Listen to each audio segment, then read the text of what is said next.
because if you can survive there, you can survive anywhere.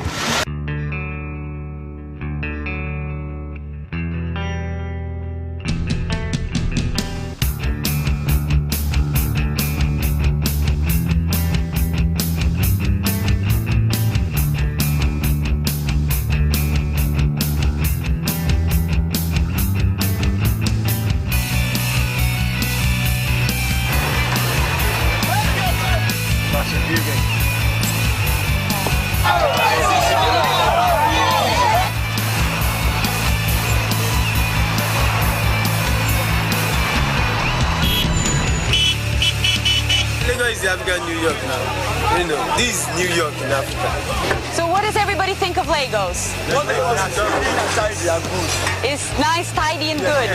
I don't like it so much. Why not? Because of rejecting it. One of the major problems in Lagos is overpopulation. You know, there's too much people in Lagos.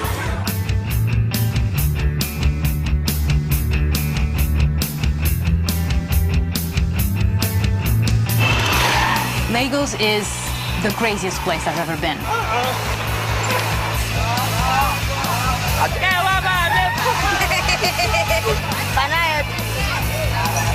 But it also represents a growing trend in the developing world, where all around the world, more and more of the quote-unquote rural poor are moving from the countryside to the city.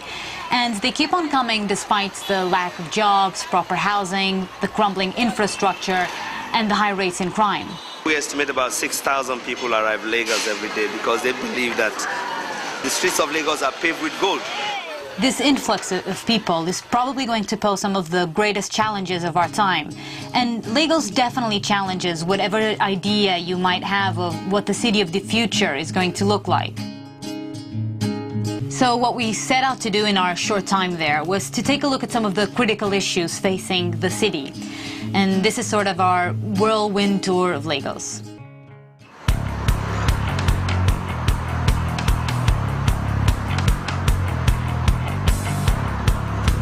Nobody knows exactly how many people live in Lagos. We've seen estimates running anything from 12 million to 20 million people. But the fact is that those numbers are definitely growing. And people are coming into Lagos and they're running out of proper housing and places to actually build houses. So you see that their whole neighborhoods built on swamps like this one here.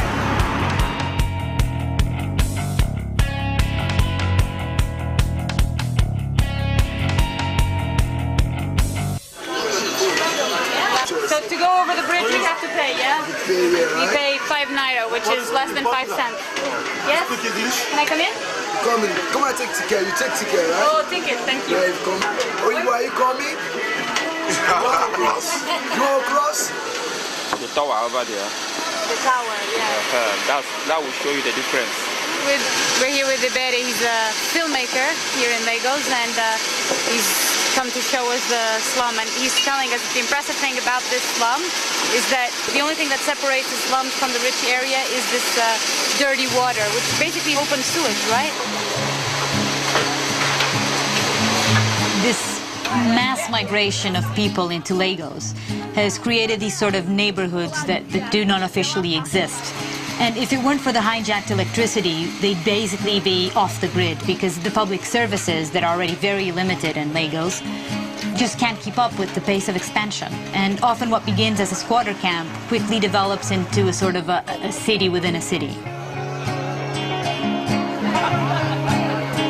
People basically work here, they live here, and they sell everything here, from food to clothes to chicken, poultry over there, and they also have a factory that makes flour. These neighborhoods are self-regulated, and many times they're also self-policed. So to enter this place, we had to seek permission from the local big man, who was the flour factory manager in this case. And to get his permission to film in his neighborhood, we had to give him a little something. Did you catch me paying the bribe over there?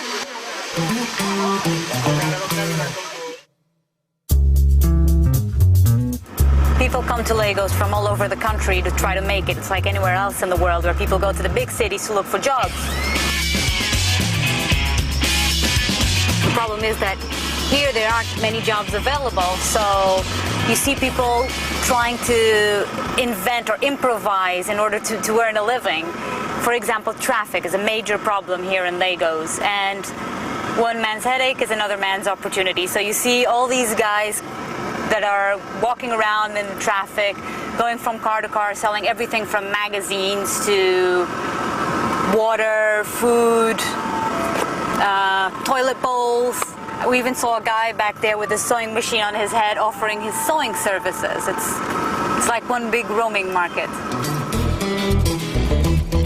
Most employment areas are informal in the sense that you see most people selling, most people, trading, most people just doing things that are not structured. What are you buying? Plastic.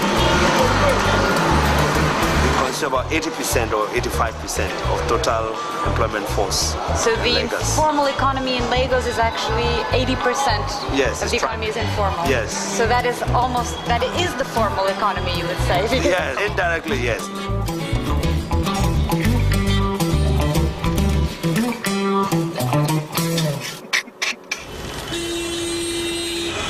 So this is what they call the ghost flow, is what they call traffic in Lagos. The things you see while sitting in traffic in Lagos.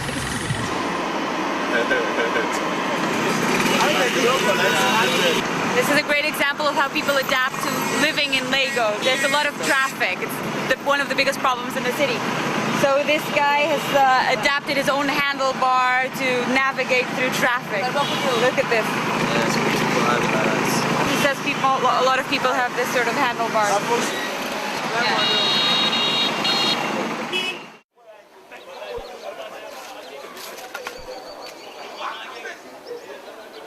So after a few days in Lagos, we're thinking chaos rules, right? I mean, there's no way anyone can impose any sort of order in this chaos. But then we hear about this sanitation program, which, if you're going to start anywhere, you might as well start with one of the biggest problems in the city, which is the mounting heaps of trash and waste that you see in every corner of Lagos. And what you're about to witness is what is fondly called Environmental Day.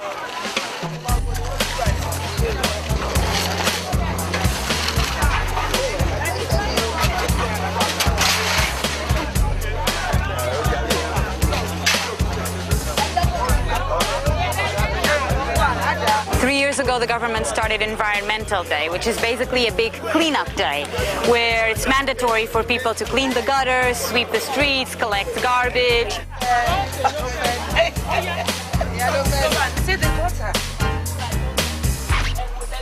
Basically, there are no garbage bins around anywhere. I mean, you really can't find garbage bins. So people just throw out their trash onto the gutters. Yes. So that's why the gutters get clogged. I mean, you see that apart from this being unsightly, it's actually a huge health hazard too, because this attracts all the mosquitoes, and malaria is a huge problem here. This why we have too much malaria. All this area, malaria, typhoid, It's on the last Saturday of the month for 3 hours in the morning from 7 to 10 a.m. People have to participate in this cleanup day, and cars aren't allowed out on the streets, and it's actually very strange in a busy city like Lagos not to see any cars out. The intention of the government is to create awareness about cleanliness, which is good to godliness. So if the people comes out, then it becomes part and parcel of their daily activities, because sanitation is a way of life. We want Lagos to compare like London, America, New York. So you heard it here. Lagos is the London of the future, right? That's the London of the future. And pray that God will give us long life, so that we can do to our best, the best of our ability, to sustain Lagos as the best, cleanest city in the whole world. The cleanest city in the world. Yes.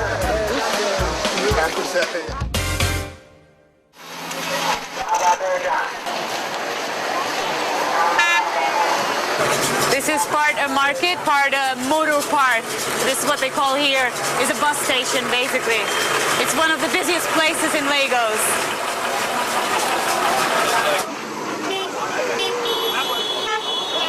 So we're trying to film the market, and a huge crowd, a bunch of kids gathered around Coyote, our friend, asking what the hell we're basically asking for money. And this is where we get robbed of $40 by what are known as the area boys. See, they were all celebrating. Area boys are gangs of unemployed hoodlums who basically hang out on the freeway, in markets, in bus stations. And now they say it's better if we get out of here as soon as possible.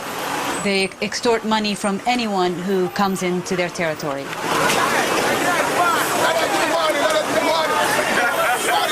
These area boys are such a fixture of life in the city that we even saw them a few days later at the governor's birthday party. Happy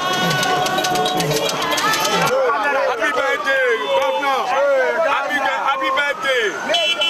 We had crashed this party ourselves, and basically we watched while the well-connected and the VIPs celebrated behind armed guards and the gates of the city's only yacht club. And meanwhile, the area boys were all gathering outside and hoping for handouts from their wealthy leaders.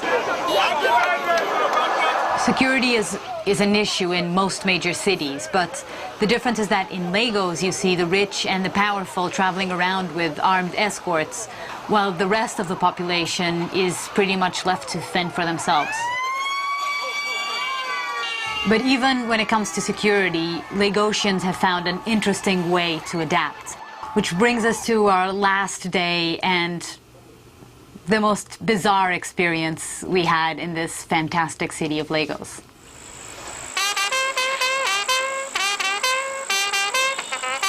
On the outskirts of the city, there's a place called Epeland. And in Epeland, there is a king who apparently also has his own personal trumpeter.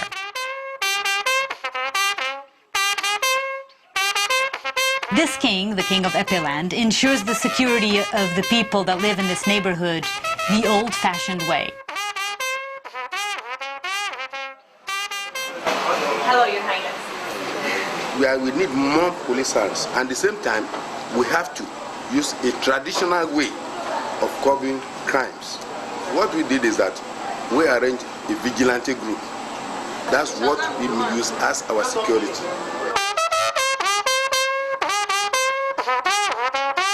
So here we have two vigilantes. They're part of the vigilante group in this area. And this is part of a larger network of several vigilante groups all throughout Lagos. And most of them don't have any uniforms or weapons. And it is believed that they work through black magic, what they call juju here. No need of gun. Gun is wahala. What's wahala? It is trouble. What is the job of a vigilante exactly? Vigilante is to guide all the area and see if any thief is coming, you pull out. Either to get into two like this, till night, till morning. Yeah. Or do like this. Everything. I don't understand the jumping up and down. If you catch a thief now, they will use their magic. Yeah. That this will not be anything if you don't meet till morning. So you have the power to make the thief do whatever you want. If it is jumping up and down all night, till morning, sweeping the streets till morning, or going like that. So it makes them do silly things. So you make them do very silly things all day, all night. So sometimes you get here in the morning and you see people going like this. People say about New York, if you can make it there, you can make it anywhere, right? Well, there's a very similar saying in Lagos, which is if you can survive there, you can survive anywhere. And I think the key to survival has to be this ability to constantly adapt. And of course, as our friends the vigilantes will tell you, a little juju probably doesn't hurt.